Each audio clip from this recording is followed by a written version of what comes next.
Hello and welcome to City Voices interview with Moe Armstrong, who for almost a generation has been an advocate and a staunch supporter of psychiatric survivor rights. He's a psychiatric survivor himself and had an extraordinary journey of survival and success and harrowing confrontations with death. So we're going to talk about all that. Mo, tell us about yourself.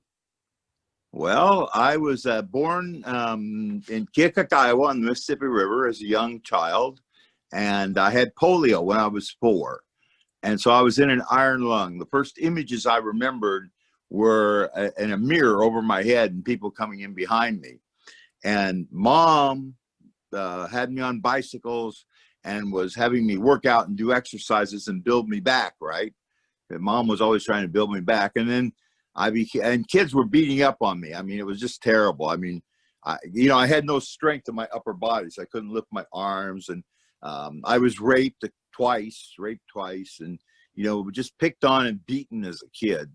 And so Mom built me up to where I could play football. I wasn't a good football player. I couldn't even make the fresh. Hold the phone. Oh. You were raped twice? Yes, raped twice, yeah. As a young kid, As a young kid? Yeah, about 7th grade. 6th grade, I guess it was. 6th grade. 7th grade, we were somewhere. Was it 6th grade? 6th grade or 7th grade? By a pedophile? Pardon? Was it a pedophile?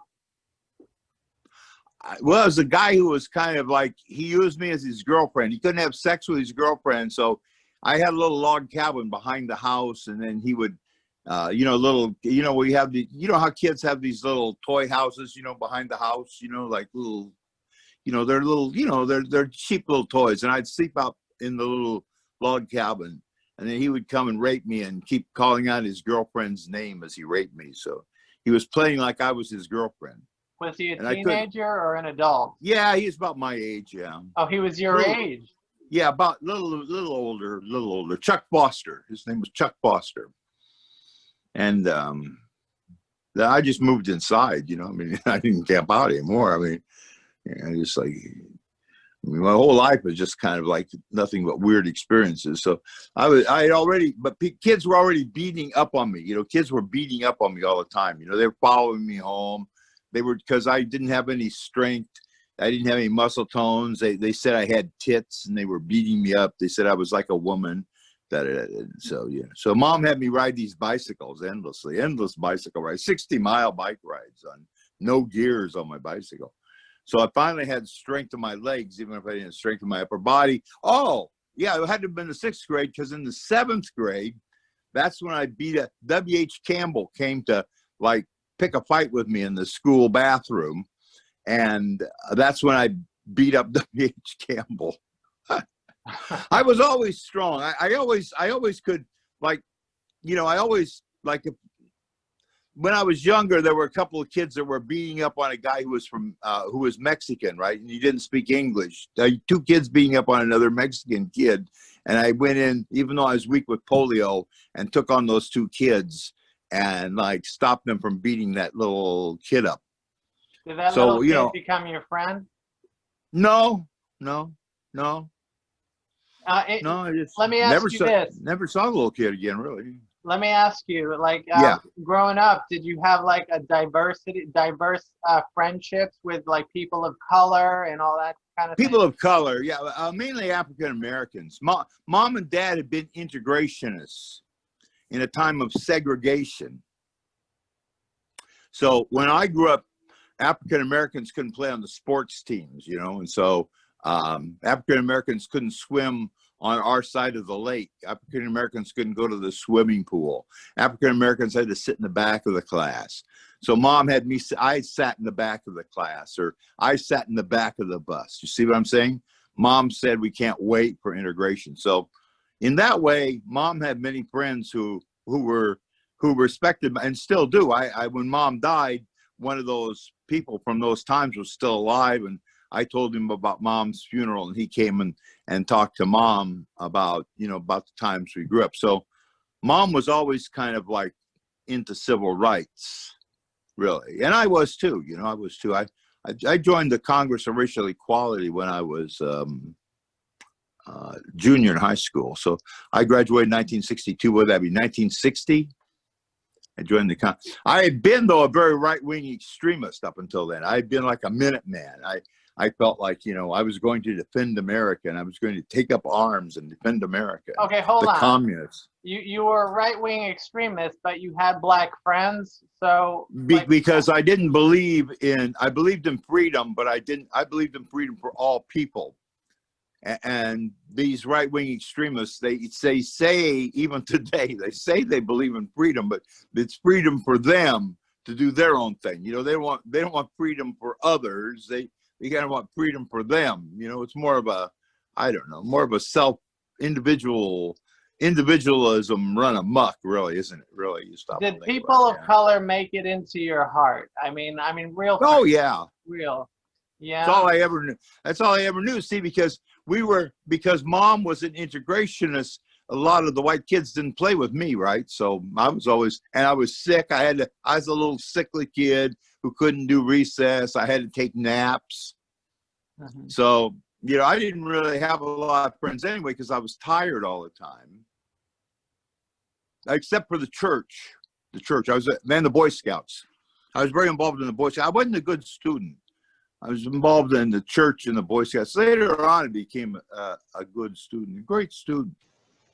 So, are you ready? Mo, tell us about the Marines, please. The Marine Corps. Well, the Marine Corps I joined in 1962. I came to California to be a Navy SEAL, and I couldn't get in that unit, but they told me if I became a medical corpsman, I could maybe get into Marine Corps Recon. They only took like 1 out of 100, 1 out of 200 people. So I went in, I passed the physical test, you know, this endurance test, and I was in Recon. I was in Recon, first Recon, for 2 years, which is, you know, jumping off submarines. We'd go to these islands off California. We'd spend a month on the island, a month in the desert, a month in the mountains. You were in the desert? Yes, we spent a month in the desert. Yeah, every year we'd spend. Which Palm Springs, around 29 Palms. Oh, in California? Yeah, in California. Yeah. Oh, okay. Have you ever been to the African desert? No. Sahara? No, I never have been. No. Would you like to go? I don't. Probably not. I can't. Well, I can't go anywhere now.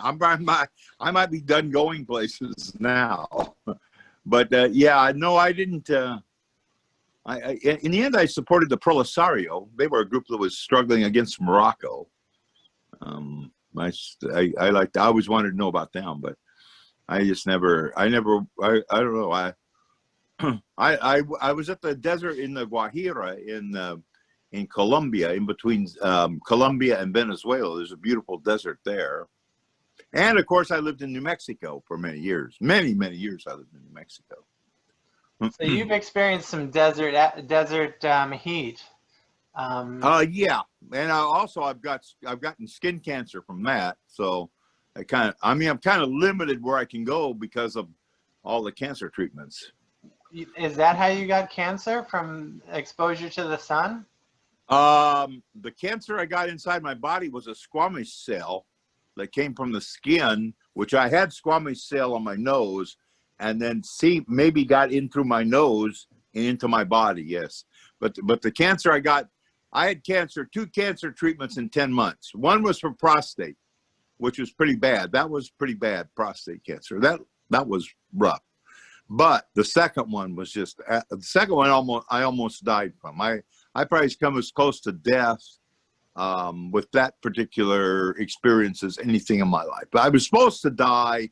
I was supposed to just go to hospice and die in October, about a year ago. Mo, Can you share with us, if you can relive that, if you can share it with us, what it's like to be near death?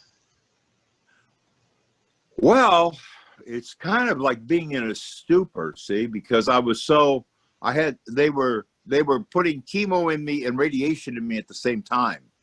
And so I was getting massive amounts of chemo and massive amounts of radiation. And so I was growing weaker and weaker and weaker. You know, I lost something like 50 pounds, right? And I was down to 210 pounds. What kind of thoughts were you having in your mind at that time?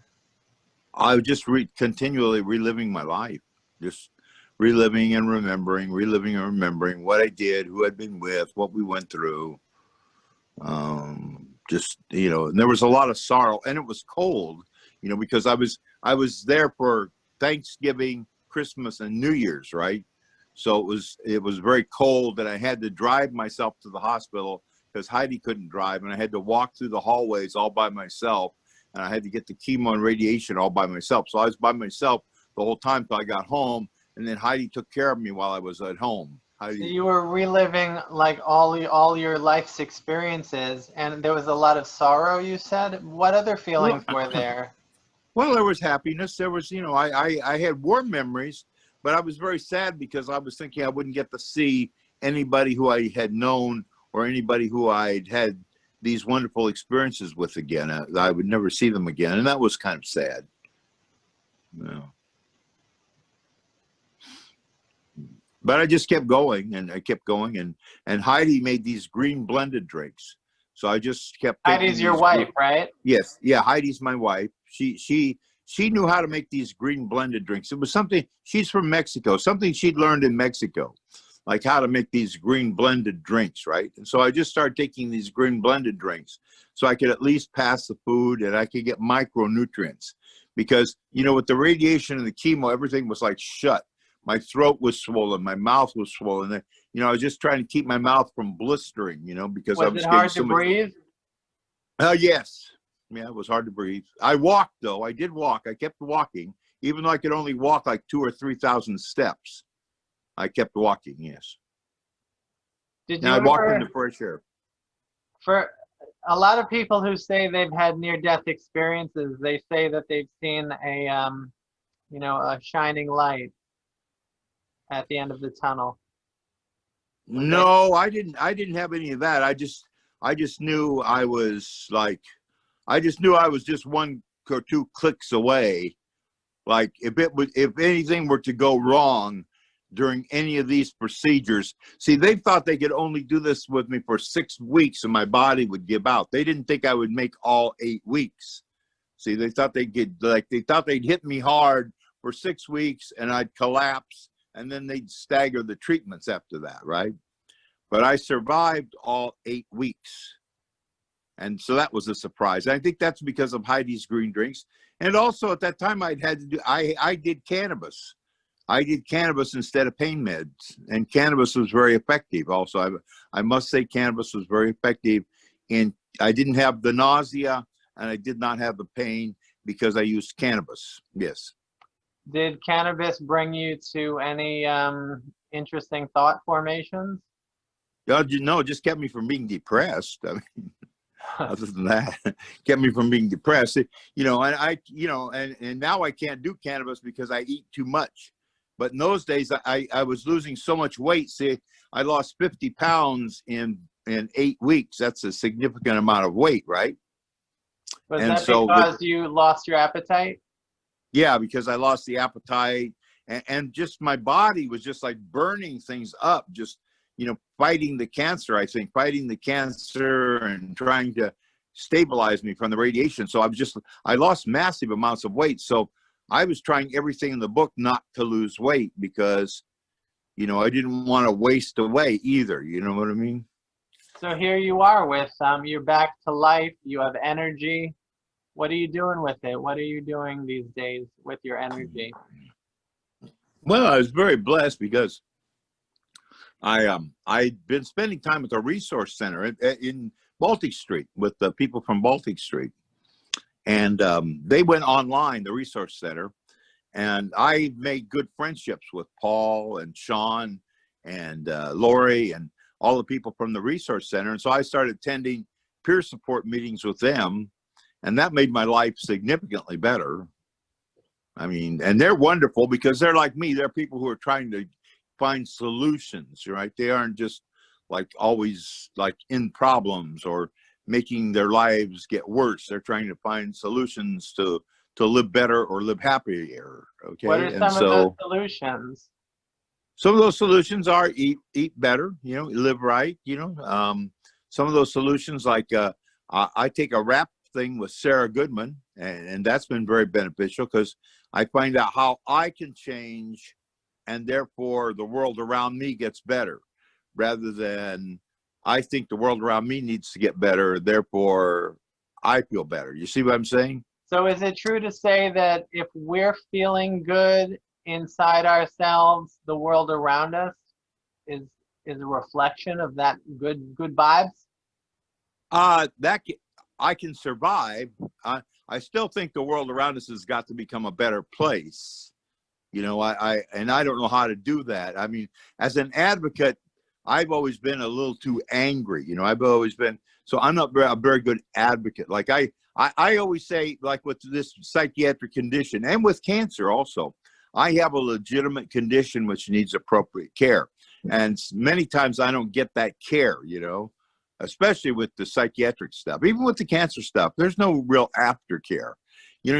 While a person's in the hospital, they're attended to like day and night, right? But the minute the person's free and back in the community, I mean, I can't even get a telephone call. So, I've always believed that, there needs to be better aftercare. Needs to be better aftercare. In mental health, there needs to be a better aftercare in physical health, I think also, both, yes. Mo, tell us about your work with NAMI and why you decided to work with that organization. Well, I came to NAMI from New Mexico, so we had a very close relationship. In other words, we were called consumers in those days. Remember, we were called consumers, and we had a person from our statewide consumer initiative on the NAMI board, and they had a family member on our board. So we had a great cross-pollination. We didn't really have the struggles, in that way I was kind of innocent. I didn't realize nationally what a big power trip NAMI's. I was just thinking today about that, but what a big power trip NAMI's on. And also, it was 20 years ago. Lori Flynn was the executive director, and Lori Flynn was really trying to open up NAMI to those of us that had psychiatric conditions, like having us be on the national board, having us build initiatives within NAMI, that we were listened to, that we were given the opportunity to be interviewed by the press. It just wasn't a family member speaking for us. She did a great job of that, and that has not happened since Lori Flynn left NAMI. If you check it out, all you see are these kind of family members talking about their loved ones, and so that the past 20 years with NAMI has just gotten to be more disastrous and disastrous. But for a period of time, I joined NAMI 1989. So I was with NAMI a total of 11 years. I was on the NAMI national board for 9. And for me, NAMI gradually just became worse and worse and worse, and became just a giant disappointment, really, for me. NAMI did. What about NAMI New York City Metro? Are they any different? I have no idea what they're like. Usually they seem very insular to me. Not NAMI, but you have meetings in their office and everything. You seem kind of friendly with them. I don't know. They work to pass that stupid Kendra's law. I mean, nobody wants to work to have more programs. I mean, if it wasn't for the peers in New York City, you probably wouldn't have the wonderful services that you have. NAMI. Even when I was on the national board of NAMI never wanted to learn about programs. All they wanted to learn about was medication, medication, medication, medication. Medication is only a small part, Was that because they were getting a lot of money from pharmaceuticals? Well, they were getting a lot of money from pharmaceuticals because they believed in pharmaceuticals, really. I mean, I was part of that package. And, I thought we should have gotten more money from pharmaceuticals, really. I would rather that the money from the pharmaceuticals went to NAMI and other people that goes to the doctors. I mean, have you ever been to American Psychiatric Association convention? Yes. That's an eye-opener. All these grown men fighting over, pharmaceutical pens and notepads and clocks, and it's kind of, I mean, the docs, they really roll the money out for the doctors. I mean, NAMI only gets crumbs from pharma and the pharma industry. I thought the pharma industry should cough up money for peers. I thought the pharma industry should cough up more money for NAMI, But really. isn't that dirty money, kind of? Isn't that kind of dirty? Look, I've taken these meds myself. I mean, Prozac saved my life, and Resperdal was very good for me. I mean, if I take them, they were very good for me. I mean, when I took them, they don't really have a sustain. The trouble with medication is it does not seem to have a sustaining effect. You know, like Prozac worked for me for 5 or 7 years, which I'm grateful for, to have those 5 or 7 years, but it couldn't keep going the rest of my life, you know? I mean, I have a condition which needs some kind of lifetime care, it seems like. I mean, for 50 some years, I've had this mental illness, this psychiatric condition for over 50 years. I mean, that's a long time. You know, I've gone through 3 or 4 med changes. So, do you believe that psychiatric medication loses its potency as you get older? No, I think what happens is it deteriorates the kidneys and causes the body to dehydrate, and therefore people become constipated, and all kinds of other medical things happen. I mean, these medications have a horrible effect on the kidneys, I think, right? That would be my thing, yeah. I know lithium does. Yeah, well, I think they all do.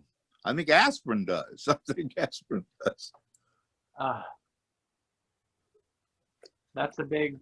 Let's talk about Kendra's Law. You said NAMI New York City Metro supported Kendra's Law. Probably, yeah. I think so. I think I'm. There's. Wait, hold on. Oh, that's forced treatment, right? yeah. Do you believe forced treatment should be used under any circumstances? Oh no, forced treatment is a sign of a failure of outreach in our mental health system. Forced treatment is a sign of failure in our mental health system. I mean, you know, I've been an outreach worker in mental health care. I mean, you know, if our people that work in mental health need to have a better adaptness at working with those who have psychiatric conditions. I mean, we can talk all we want to about forced treatment, but you know, we have very, you know, in mental health a lot, we still believe in tough love or behavioral modification. And sometimes that doesn't work. Sometimes people just have to go out and almost like live with that person, you know, day in and day out, and work with that person. I mean, forced treatment, in my opinion, is it's a failure of our system, really. And nobody wants to address it. We don't have enough programs. We don't have enough outreach workers. We don't have enough groovy programs that people want to go to. You know, I mean, the mental health system itself tends to be a little stuffy. You know, I mean, at best. You know, what very formal. What do you mean by stuffy? Well, you walk into the office and it's, hi, how's it going, Moe? Sit down. Let's talk about you and your issues. We're not here to talk about me, Moe. We're here to talk about you. You know, I mean, so it's kind of this weird. They kind of talk to you in this weird, somber voice. It's almost like, you know, Tales from the Crypt or something. And you know, they you know. So I mean, who wants to participate in that? You know, I mean. Nobody in there. I mean, you don't have to be mentally ill or crazy to, you know, Howie the Harp wanted to call us the crazy folks. Sometimes I think that still has value, but you know, I mean, you don't have to be out of it. I mean, I could be kind of halfway with it, just slightly depressed that I wouldn't want to go through that. Did you meet Howie the Harp? I knew Howie very well. I love Howie the Harp. Howie the Harp came to be with me in New Mexico. I still have Howie the Harp on tape. On audio tape in my telephone. I carry Howie the Harp with me on my telephone all the time when he came to speak with us in New Mexico. Howie was great. Can I get a copy of that? Sure. Yeah, you get a copy of that. Yeah, I have Howie the Harp. I would love that. Yeah, I carry Howie the Harp with me all the time. See, I'd gone out to see Howie. Howie ran the Oakland Drop-In Center. Howie was familiar with disability rights. So Howie understood. He had worked with Ed Roberts out of the Center for Independent Living in Berkeley. That was the first disability rights group in the United States, right? Ed Roberts and the Center for Independent Living Center in Berkeley, California. And so Howie lived in a commune of other disability rights activists in Berkeley, and he had the Oakland Drop-In Center.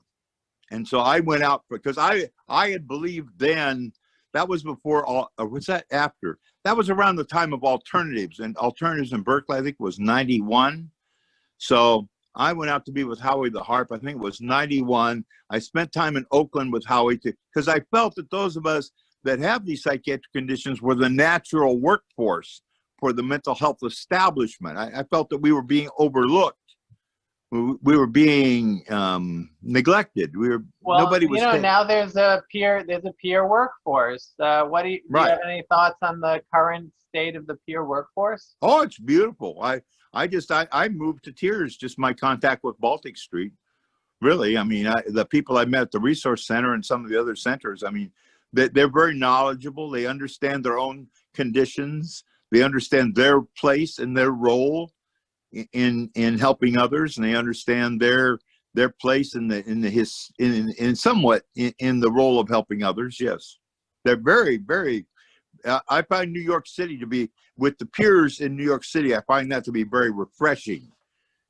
Some peers, they kind of want to be kind of completely, absolutely separate at all times, right? And I think I'm able to work in the mental health establishment. I think I'm able to be equal to anybody that I've met, and I definitely have the degrees to prove it. I mean, I have 2 master's degrees and 2 bachelor's degrees. I was valedictorian in my class.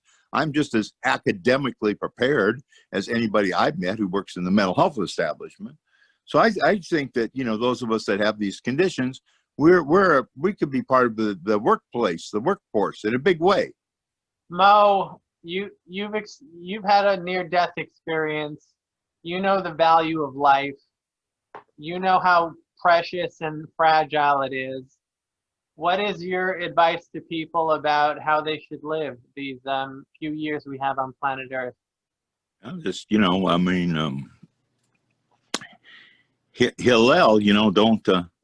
I've forgotten what the exact quote from Hillel is, but don't take your hate out on others. Don't take your hate out on others. And then Jesus said, be good to each other, right? He kind of took Hillel's quote and made it be good to each other. And it was also, Jesus said, when I was hungry, you fed me. And I think that, we could become a lot more not a little bit more, but a lot more sharing, a lot more caring as human beings. That would be my suggestion. Be good to each other, care for each other better and more.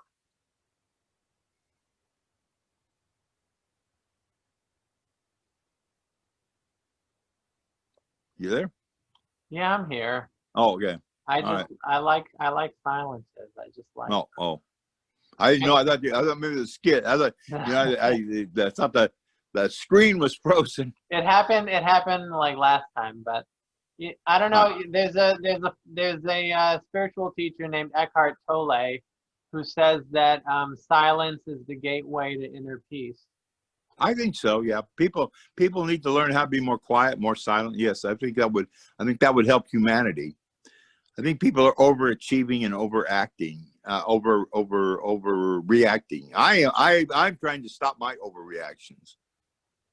Can you describe if you've ever felt like if you ever felt like that the awakening of your soul, the glow, the peace, the love? Did you ever have moments like that? Oh yeah, I have those all the time. I think I mean. I just have to watch. I get so angry at injustice. That I want to kind of take action. And so I have to watch that. Actually, I feel pretty loving towards most people almost all the time.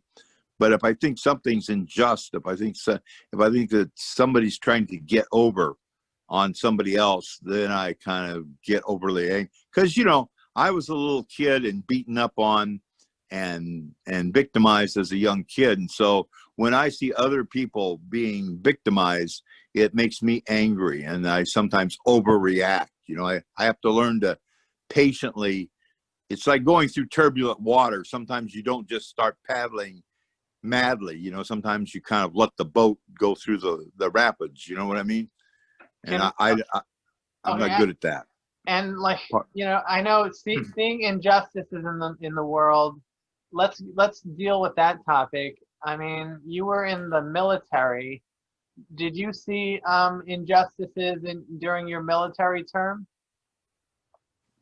It's a lot of injustice. I mean, there was injustice. So my unit was segregated. When the Marine Corps was segregated. I mean, I grew up during a time of segregation. I mean, now that was incredible. I mean, I was a swimming coach, so I kind of like got African American people qualified to be um, in our unit. But there was a lot of injustice growing up. Yes, there was a lot of injustice. Gays, man, I mean, gay. Imagine what it was like to be a gay person in the military. My God, man, it was just like, I mean, there were these guys. I mean, there were these guys searching for gay people. You know, like trying to ferret out gay people. It was this obsession with trying to get gay people, and so I saw that. You know, And if I they mean, if they caught a gay person in the military, what happened to them? well, they threw them out, right? They persecuted them. There was incredible persecution at that time in the military, you know, and so there was a lot of misunderstandings, and there was a lot of I felt a lot of injustice at that time, which my solution was like I formed a student nonviolent coordinating committee chapter. I still have the letter. I formed a student nonviolent coordinating chapter in the Marine Corps. I was dumb. I thought that, you know, we were fighting for freedom, therefore we're fighting for freedom for African Americans. So my solution was to try to organize a student nonviolent coordinating chapter in the Marine Corps, which almost got me kicked out of the Marine Corps. But the fact was that I was so athletic, I mean, and so needed, you know, I mean, I could do things that nobody else in the Marine Corps could do. You know, I had this physical endurance that nobody else had. You know, I was like so strong that that they needed me, right? And so, and the captain, my captain, defended me. Did you see that Mel Gibson film about there was a religious man who entered the army, I think during World War II, and he was nonviolent and he refused to carry arms, but he was like he was a hero in the war.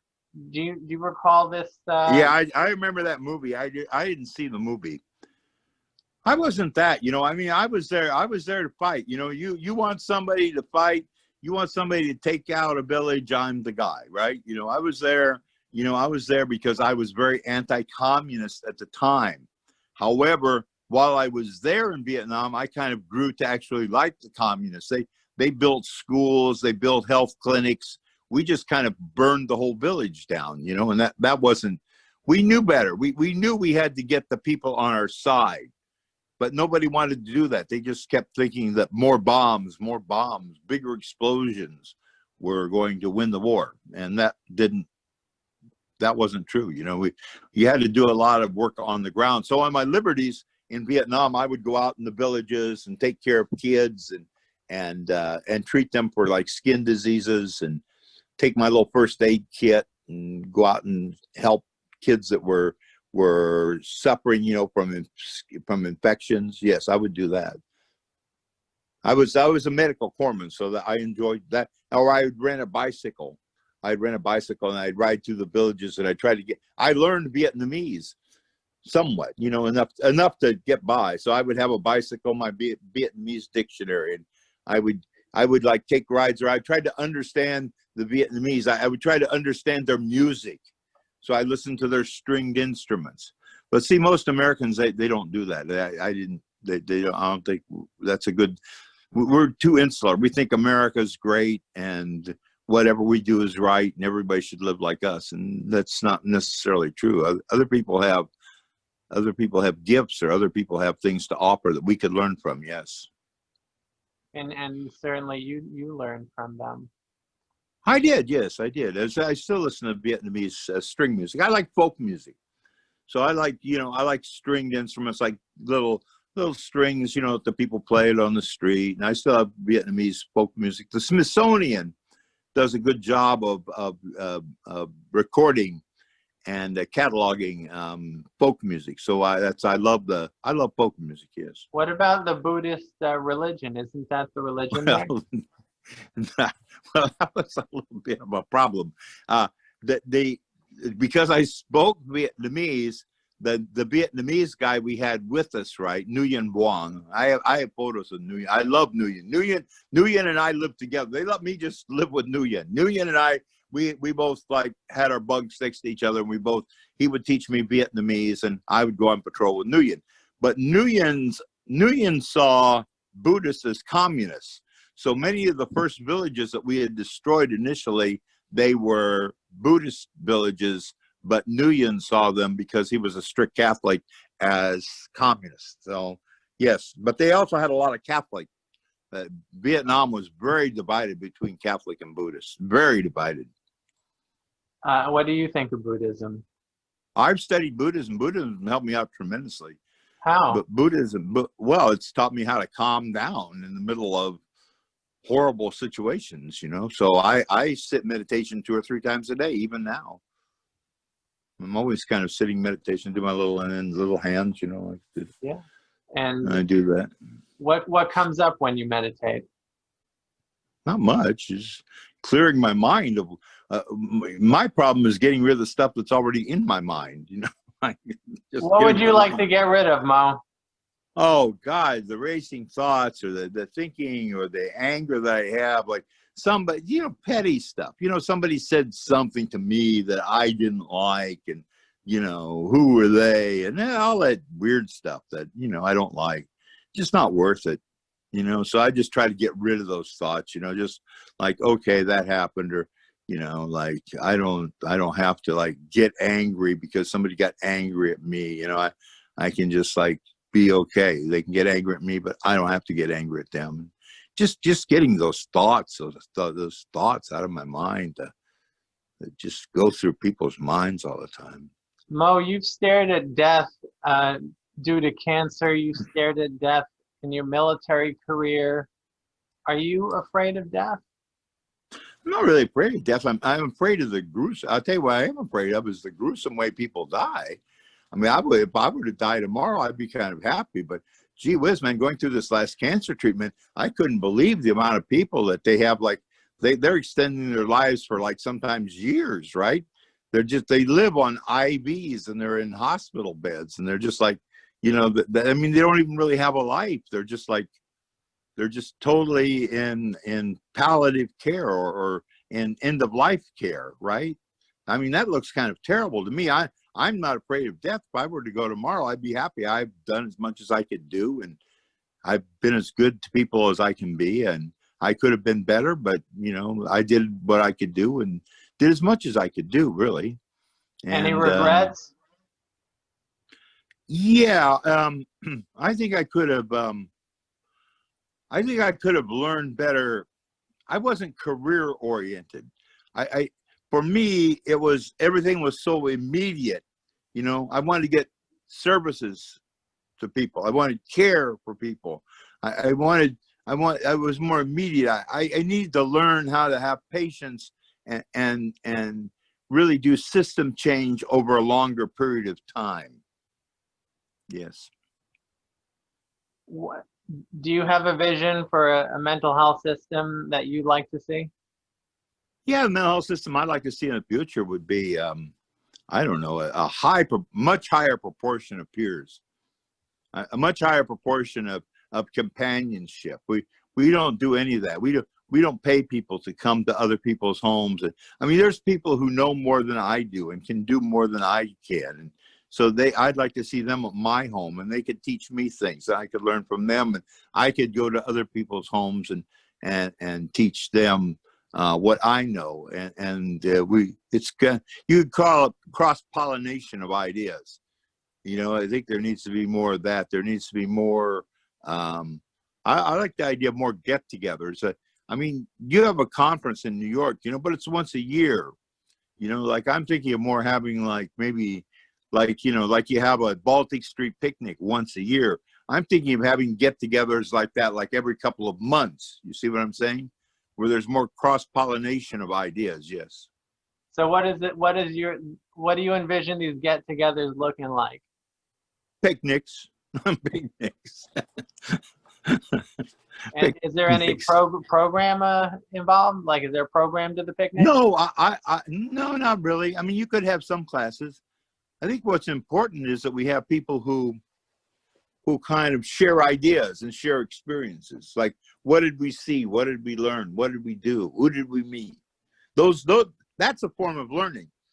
I mean, like I said, I have the 2 master's degrees and was valedictorian in my class. I'm academically prepared, but we really undervalue, you know, everyday experiences. And many people, you know, bring everyday experiences to their or have that in their life that we should be learning from. That's important also.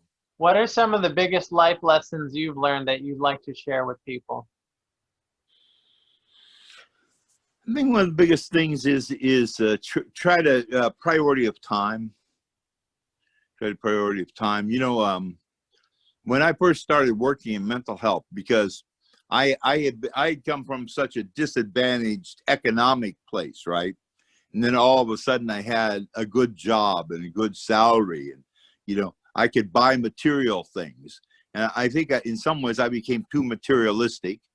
And I don't think I needed to be that materialistic, and spend more time with people in our programs and enjoy the people in our programs more, just on a friendly basis. You know what I mean? Not just, you know, like just learn to. I mean, I've learned to do that, but I would, if I could do it again, I would be even less formal, spend more time with the people in our programs.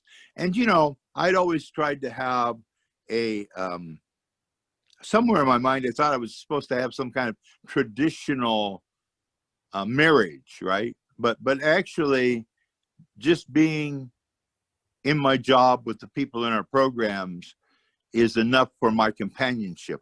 I don't know if I need that much personal companionship in my life per se. I think I tried too much to have a life that was more family oriented, and maybe I didn't need that. Maybe my family, you know, because I always longed to have a family. I always thought I could have a family and it would be better than the family that mom and dad gave me. You know, if I had a chance to have a family, I would do better at being a family guy than mom and dad offered as a family.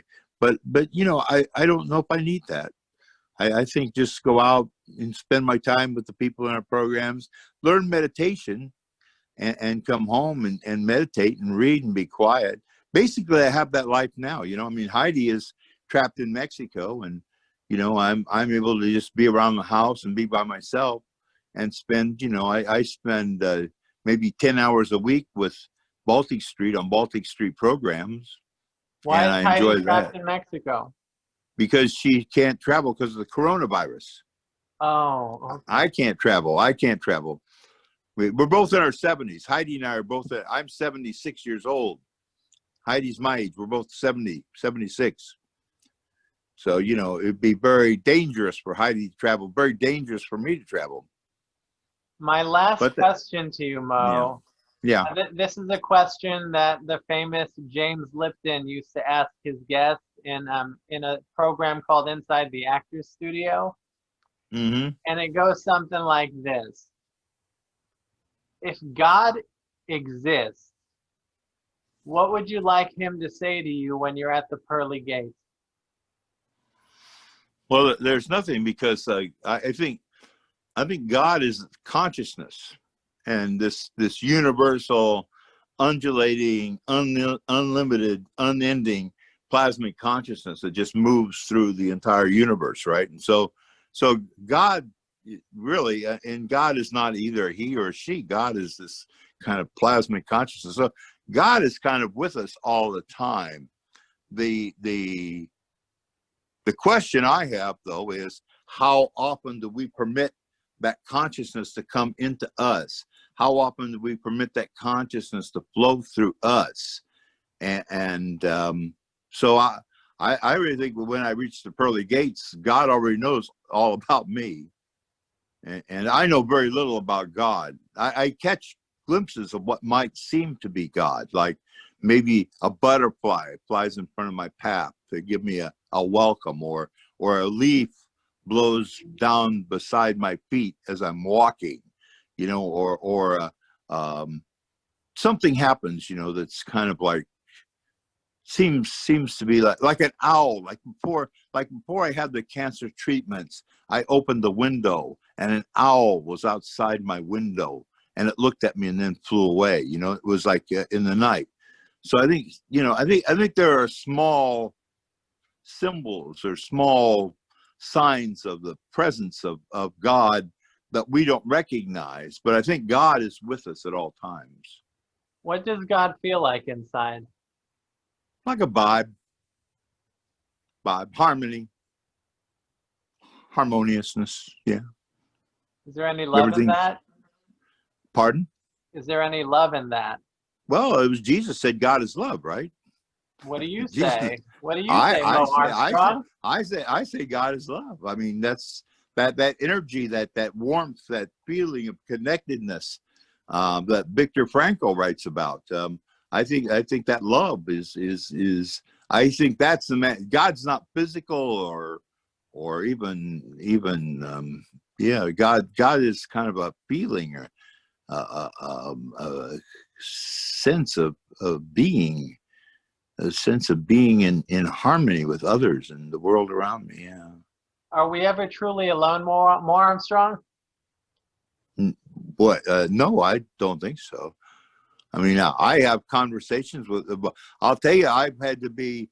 This is my 11th month shut down inside a house where I can't have contact with people. 11 months in quarantine, and I have constant conversations with God, this plasmic consciousness, where I'll think something and then I'll realize that no, that's not the way to think. I have to think better, or I have to like change my attitude, or I have to act differently towards other people. And I think God is always present, and we just have to always be there to see, are we in harmony with that goodness. I think God is good. God's powerful, but God is good. I think trying to get in harmony with that goodness seems to be the human challenge.